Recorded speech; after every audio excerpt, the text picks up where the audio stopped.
welcome back to Jima's Place. I'm gonna keep it short today, but this topic is juicy. I'm gonna jump right in. We're gonna talk about my birth with my son, my first child, a C-section birth, and what all went into that.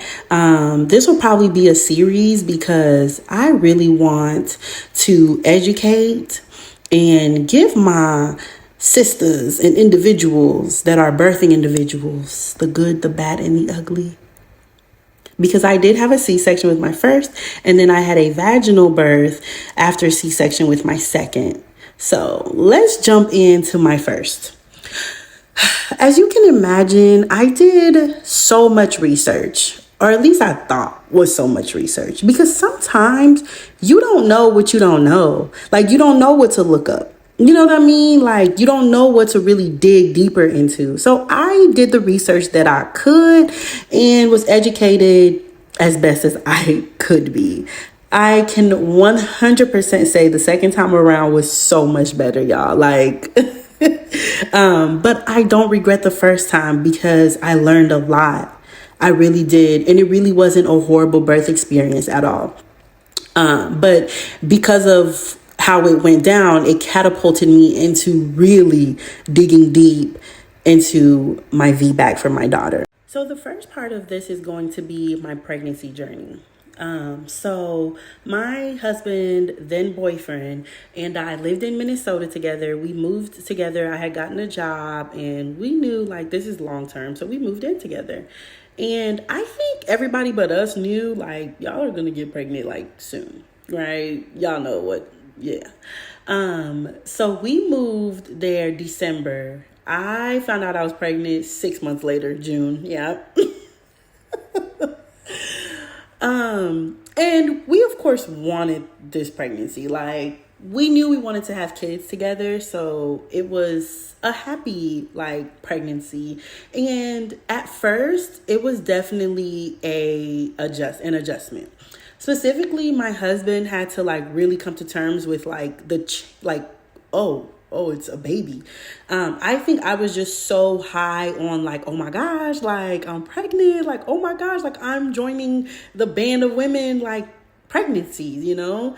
And then as soon as I peed on that stick, everything, it just went left, okay? A little bit of right, but a lot of left. And I'm gonna tell y'all how. So my period had been late, like, it was only late like maybe 3 days, but definitely was like, oh, it's coming. Oh, it's coming. I'm feeling a little cramps. Like, the cramps were there. So I'm like, oh yeah, my back hurting. Like, it's definitely coming. Pregnancy and periods share a lot of similarities, a lot of differences, but a lot of similarities. So anyways, I was like talking, I had FaceTimed one of my good friends and she was like, your neck looks a little discolored, like it's a little darker than your face. She was like, are you pregnant? And I was like, girl, what? Like, no. Child, went home and took that pregnancy test. Sure was. And I literally hit her up. Like, she was the first one I told because one, she's a nurse. So there's that. But told her, I was like, yeah, girl, I am. I told my other two best friends. Like, I was so excited. My husband called his brothers and my husband was in some like trance of like, oh my God. And that, like, the hormones in me were enraged by that. Why was he not excited? Why wasn't he jumping up and down like he's about to be a dad? And I didn't give him room to be deathly afraid of what parenthood was about to be. I was just like, we knew what we were doing and here we are. Like, why aren't you accepting it? And we had to really get over that. And we did, thankfully. We got over that hump of like, okay, we're pregnant. We're not married. This is about to be a transition. Like, we got to tell parents this, that, and the third. That was that. But then came on first trimester symptoms. Here's what I endured my first trimester. I had horrible migraines, like horrible migraines, to the point I'd have to just cry to myself to sleep. So I ended up going to my doctor at the time. She gave me a prescription for like caffeine because apparently that would offset it. And she was like, you can actually like drink a little bit of coffee if need be or whatever. So that helped a lot. I also was really nauseous, but never threw up. but then like it was so thick in my mouth, in my throat, like, oh my goodness, it was the worst feeling. And then another thing was the mental mind games of like being starving, like you're so hungry, but like nothing sounds good. You don't know what to eat because all the things you normally would eat like sound or taste disgusting.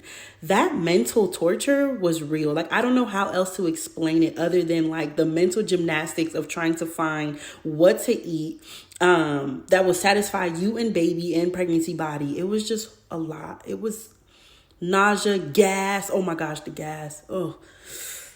Another first trimester struggle, actually, this ran through all 3 trimesters, was whenever I would shower, my skin would itch like crazy after. Oh my goodness. Like, I went to the hospital, they did all the tests to see if I was allergic to anything. They were just like, unfortunately, that's just what the baby is doing. That's the hormones. So sorry. And they sent me home. Yeah. Nothing worked. I tried all the creams. I tried all the oils. I did everything. I would just have to endure. Like, taking showers were no longer like enjoyable. Mind you, they feel really good because your insides are expanding to make room for baby. So like water like eases that. But I knew after I get out of this water, I'm about to itch and drive myself into insanity. One solution that I did come across later from my mom that helped with the nausea were those peppermint starlight candies, like red and white striped, like peppermint candy. That helped me more than like ginger or any of the other things that people suggested for nausea. Like that peppermint candy, if I was feeling like, oh my gosh, I feel like I want to throw up, I would just put one in my mouth, gone. Really help. Like, I would recommend that and that's the first thing I would recommend because it just worked so well. Like, mwah, thank you, mom. Late in telling me, but still, thank you. I will say a positive with my first pregnancy. I had way better body image, like self-esteem, than I did with my second. Like, my body was super cute, super T. Like, I was getting my hair done with that pregnancy. Like, I felt really beautiful for the most part. Last trimester, but still like positive about my body, about carrying this baby, about the changes. Maybe the only change, the dark neck. Oh my gosh. That was really hard because I wasn't about to put on pitch black makeup on my face because my neck is pitch. So like that matching whenever I was wearing makeup, that was really tough. But other than that, I felt really beautiful with my son's pregnancy, that first pregnancy. Like, it just had way better like bodily image vibes, okay, than my second one. But another thing that I ran into, so when you're in your, I believe, second trimester, you have to take this like test to see your glucose levels and whether it is going to negatively impact your pregnancy, if you're going to have diabetes during the pregnancy, okay? I failed the first test, so I had to do a retest. Mind you, I'm a hard stick. It's hard to find my veins and they have to draw blood. It was awful. Awful. Awful, awful, awful.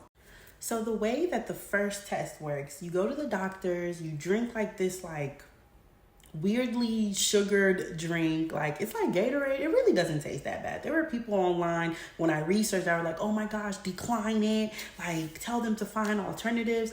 I did ask for alternatives and they were worse than drinking the drink. I don't remember exactly, but I just remember being, you know what, just hand me the drink, child. And I drank it and it really didn't taste that bad. But then you wait like 45 minutes so your body can metabolize it, so then they can read how your body breaks down sugars, whether in a good way or a bad way, aka non-diabetes or diabetes. They found out that my body struggled a little bit, so I had to do a second test. The second test composes of, I believe you drink the drink, but a bigger like amount, right? And then they test you every hour. They draw your blood every hour. You show up at like 6 a.m. and you leave at like noon. It was horrendous. And again, maybe if I wasn't a hard stick, like if my veins were easy to find and folks didn't have to like poke around and move the needle left, right, up, down, northwest, southeast, child, it probably wouldn't have been so bad. But maybe it would have. I don't know. But it was awful for me. I cried. And good news was I was not going to be diabetic. Thank God. Like, I was really nervous about that because I do like my sugary drinks. I do. Another test that they do in pregnancy that a lot of moms did discuss on social media, but a lot of the moms that I knew in person like didn't tell me about. It's called the Group B strep. And what they pretty much do is stick a swab up your back hole, just to see if there's any like unwanted bacteria that could impact, baby on its way out of your body down there. Okay. It was uncomfortable, but it's so quick and the swab is so tiny. Like, it's really not that bad. Like, if you was doing some other things, you'd be okay. Okay, that's all I'm gonna say on that. I just want to put y'all on notice about it. This is a tell-all pregnancy experience. This is probably a good time to tell y'all that during my pregnancy, I was also planning my wedding. And it was a lot. But I'm glad I did it. Like, having to plan a wedding after I had my son would have been absolutely a nightmare. So I'm glad I went through it with my pregnancy. A lot of people were concerned because you're planning a wedding, but we planned a wedding in 3 months. It turned out great. We didn't go super deep into debt. My stomach literally fit in my dress. Like, the day after my wedding, my stomach popped. Like, when I made the announcement, my little boy was like, all right, mom, it's time to show the world who I am. Like, and he did. And it worked out so perfect. Like, I chose the perfect date along with my pregnancy. I wouldn't necessarily recommend planning a wedding while you're like pregnant because there's just so many moving parts of that, and you're already growing a human being, and it's a lot. People show their ass when it comes to big weddings and things like that. But it's to be expected. It's a big thing. It's a lot of things going on. So yeah, again, would not recommend, but I'm glad I did it. That moves us into the third trimester, okay? Third trimester, I developed gallbladder issues. I had never had problems with my gallbladder before. It was strictly because of the pregnancy. Like, I literally had a Chick-fil-A like BLT sandwich with cheese, and it like upset my gallbladder. My gallbladder was like, girl, I know you see us trying to like support you and this baby and like filter things so that this baby is healthy, and you throwing this in here for us to break down and filter out. Like, we're not going. When I tell y'all the pain I was in, I called my sister immediately, like, sissy, I'm like this, like, I recorded it. I recorded so much of this pregnancy, and I didn't do that with my girl, with my daughter, my second pregnancy. And looking back, I wanted to be present, but I wish I had recorded it. But when I first felt those gallbladder pains, I thought I was going to glory. I did. But yeah, I felt like cramping, like, and it came in like phases. Like, it wasn't just, you know what I mean? So I'm like, oh my gosh, I should probably go to the hospital. Like, this can't be labor. Like, but better safe than sorry. So we went and they did like an ultrasound, and like, just, they suspected that it was a gallbladder thing, and it was. And they were like, well, we can't take it out now, so we just recommend like you eat a cleaner diet, like, just we have to wait until baby comes before we can take it out. Like, we just wouldn't recommend that surgery. And I'm like, oh Lord, all right, like, geez. Anyways, it did not flare up again until after I had my son. And at that point, when I had to go to that emergency room, I was like, you know what, we were doing that surgery next week. Put me on the calendar, get it out. I don't know. I'm glad I did it because I have not felt any of that since. Thank God. Like, I guess. And I want to circle back to my diabetes story. When I failed that first test, like, I consumed so many vegetables between the first test and the second one. Like, I was eating green peppers, cucumbers, like broccoli. I was not failing that second test. I was not. And I'm glad because I didn't fail it. Okay. So at this point, I'm in my third trimester. I'm feeling heavy. I'm approaching 40 weeks. I'm doing all the things I had seen. I was doing stair laps, y'all, to get my baby out, and nothing worked. The only thing I didn't try was okra water. And I'm never doing that. I'm so sorry. For the people that it works for, it works. I eat okra. I just could not bring myself to putting it in water and drinking it. I couldn't. But I tried dates, pineapples. I didn't do the raspberry leaf tea until my second pregnancy. I did that, and I don't think it really did much of a difference. The biggest thing was I should have been taking long ass walks, because that's what I did with my daughter, and my water broke. I was doing stair laps, like going up 3 flights of stairs, going up and down, up and down. And he was like, girl, what? He did not come. I was so impatient. And this is where I should have done more research on. My doctor, phenomenal, like OB. I had a male doctor. He was like, do you want to be induced? Like, we can just do that. Without explaining that most inductions lead to C-sections, and like most inductions fail because, hey, your body wasn't ready. It's not ready.